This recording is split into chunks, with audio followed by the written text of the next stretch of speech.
I'm a guy that's 25. Lego Star Wars is my life. I like Ryan Johnson. I'm Rich Boy J. Hello boyos, Rich Boy J here, back again with another video, and today I'm going to be reviewing Lego set number 75299, Trouble on Tatooine. I got this set early from Kohl's, so if you guys are hunting for this and you in the US, Kohl's has been putting them out early. There is no guarantee that you'll get it. You really just kind of have to luck out. It's really at the discretion of the Kohl's, but that is a place you can find it early, so go check that out. If you're in other areas, I think Canada has been getting these at Toys R Us, so go check that out. And the Entertainer, is that a place in Europe somewhere? The UK possibly? I've been seeing on some Facebook groups that they're getting it. Either way, check your local places, and they might just have a new Lego set for you. So this is, like I said, set number 75299, 276 pieces, retails for $29.99 US, and this is the third set that we've gotten from The Mandalorian. I mean, technically it's the fourth. I'm counting play sets, so we got ATST, Razor Crest, and now finally Trouble on Tatooine. And this is from Season 2, Episode 1. This is the scene where Mando takes his swoop bike down to the Tusken Raider kind of camp here. You can see that's what that hut is. And he works with them to achieve a task. I'm not going to spoil it for anyone who, I guess, hasn't seen Season 2, Episode 1 yet. But this is the front of the box. This be the back of the box. Now let's check out the minifigs. The first figure we're going to check out here is the one that is pretty much going to be the determining factor for most people getting this set. This is Mando in his Beskar armor. General impressions, just first starting off, is this thing is incredible. It has arm printing, which is just insane. It seems that Lego is becoming more and more liberal with giving us arm printing on Star Wars figures, which is absolutely the way to go. Thank you so much, especially in a $30 set. He does come with these two weapons. We're going to take these off so we can review the figure. And yeah, this is Mando. So notable that they've actually changed the helmet. The helmet on the previous Mando figures was a bit darker. I think it was like the gunmetal gray color. This is obviously closer to like a silver color. So I like that. That actually works very well. His Beskar helmet is super shiny. So I think this is definitely a step in the right direction. And this isn't like an updated helmet, right? Like this, it's the same helmet that he had from the beginning. I guess Lego just realized, hey, that should probably be a little bit shinier. So they went ahead and made it better. So I appreciate that.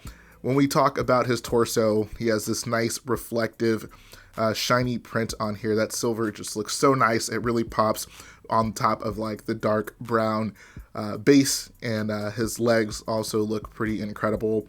We move over to the side, we can see his arm printing, and you'll see there's actually the Mudhorn inscription in there. I believe that's what that is. So if you recognize that from Season 1, yeah, Lego put some pretty nice detail into this figure.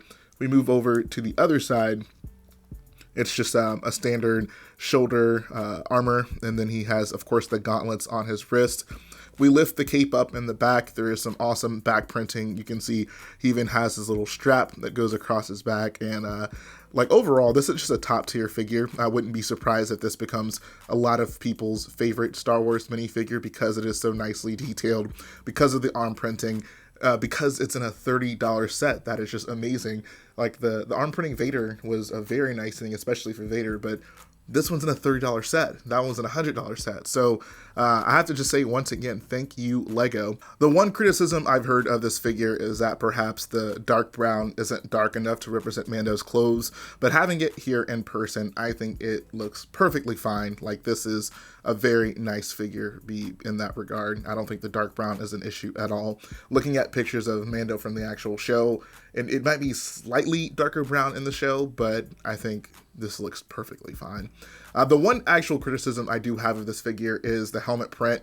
It isn't as accurate as it could be, specifically with the middle of the visor here. Mando's, the part that goes down the middle of Mando's visor is considerably thinner than what you see on like Boba or Jango's, but they just kind of recreated the print from those other guys' helmets on this one. So I think that's a thing that could absolutely be improved and make this an even better figure, although it is still a pretty awesome figure.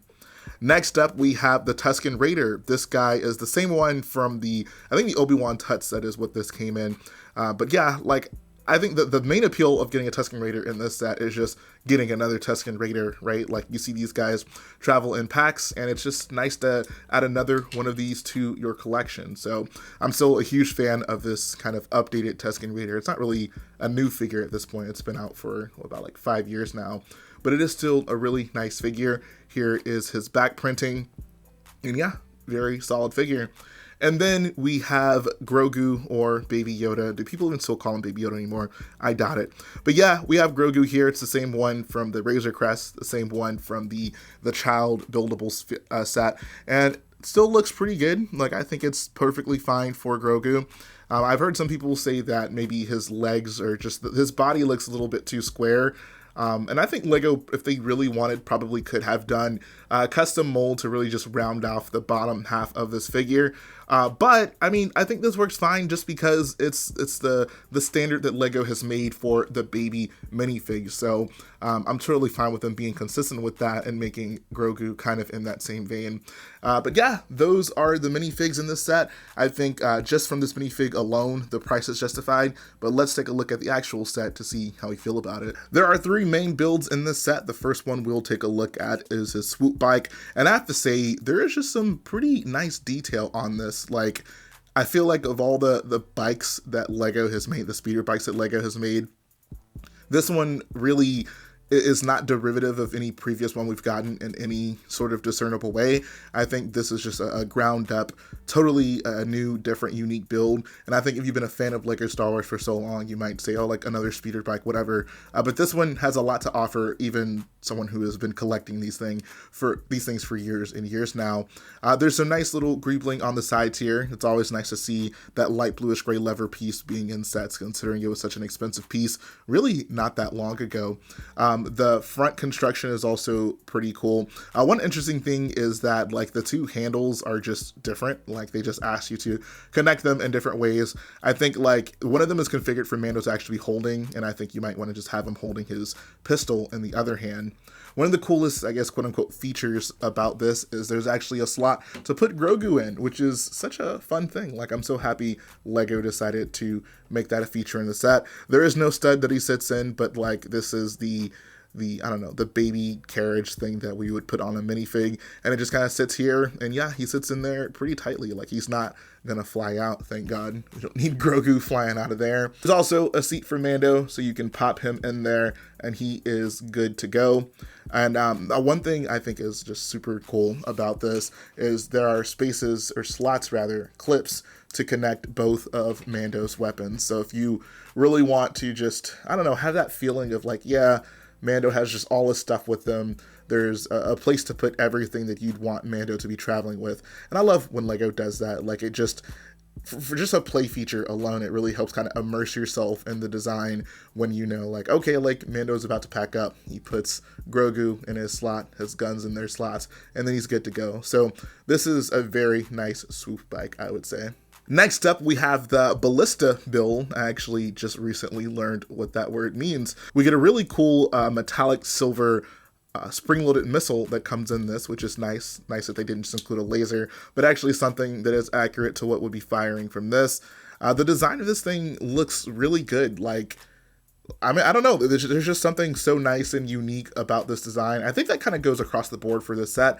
I'd say like this build and the swoop bike especially really make this set feel unique. The hut, maybe not so much, but like this is a very solid build here. There's a little, I guess, handle on the back that you could have someone manning this. You could have the Tusken Raider right here about to fire this on the Crate Dragon. So that's kind of cool.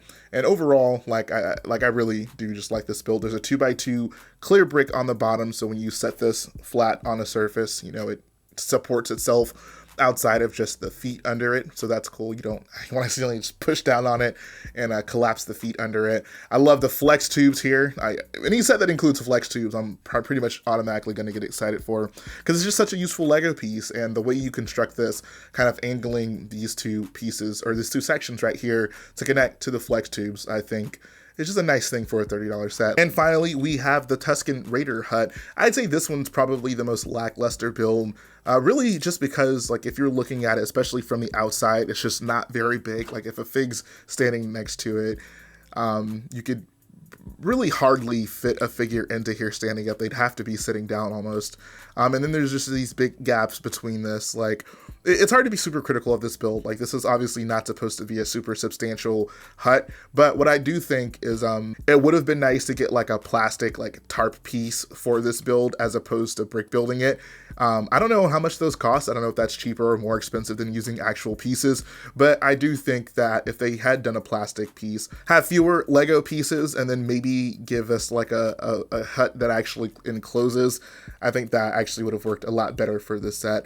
But either way, you know, this is a pretty decent build here. This is the first time we've gotten a Tusken Raider hut of anything, so it's definitely novel in that regard. You have this little fire right here. There's a pot with a bone in it. I'm honestly scared to think of whose bone this might be. And then right here, there's what, I hope is a plate. It kind of looks like a toilet, not gonna lie, but I'm gonna assume that's probably a plate. But if you do want, you can sit the Tusken Raider down in this hut. And if you have an extra Tusken Raider, you can give them a friend. And that's gonna finish up my review of the set, guys. This is, I don't want to say a perfect set, but I'd say it's pretty freaking close to it. I mentioned my criticisms of the hut earlier. I think that that's probably the one actual improvement I would make to the set overall. But this is one of those sets I say is pretty much can't miss. Like, if you're a Star Wars fan in any capacity, there is absolutely no reason to not get this set. If you were priced out of the Razor Crest, it was too expensive. And if you were also maybe priced out of the Baby Yoda set, this is a $30 set where you can get Mando and Grogu. The set is kind of like the Best Ben duel in that regard, where like the figures alone justify you picking this set up regardless of the build. However, the build is really nice. Like, this was honestly a refreshing thing to build because it's kind of unlike anything else we've gotten before. Like, we've gotten huts before and we've gotten speeder bikes before, but the designs of both of them, I'd say were pretty unique.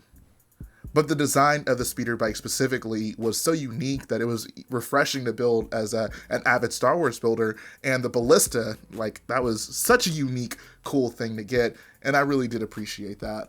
Honestly, the worst thing I can say about this set, and this is through no fault of the set, is that it's the only Mando set that we're getting this wave. Like, getting this set in the midst of a wave of a bunch of sets that we've gotten multiple iterations of, whether it be the TIE Fighter or the X-Wing, really does feel refreshing, and it leaves me wondering, why not more? Why not more unique sets from Mando, especially with how popular it is? I have no answers to it. I don't know if this is a deliberate decision by Lego. I don't know if they're still not sure if Mando is popular enough to justify a bunch of sets, but hopefully we'll start seeing more and more of these trickle in because it is refreshing. Like, the X-Wing and TIE Fighter have unique elements that I'm sure people will appreciate, and if you don't have those, then you will like getting your first versions of them. But as someone who's been building for quite some time, been collecting sets for quite some time, the one word I'd use to describe this set is refreshing.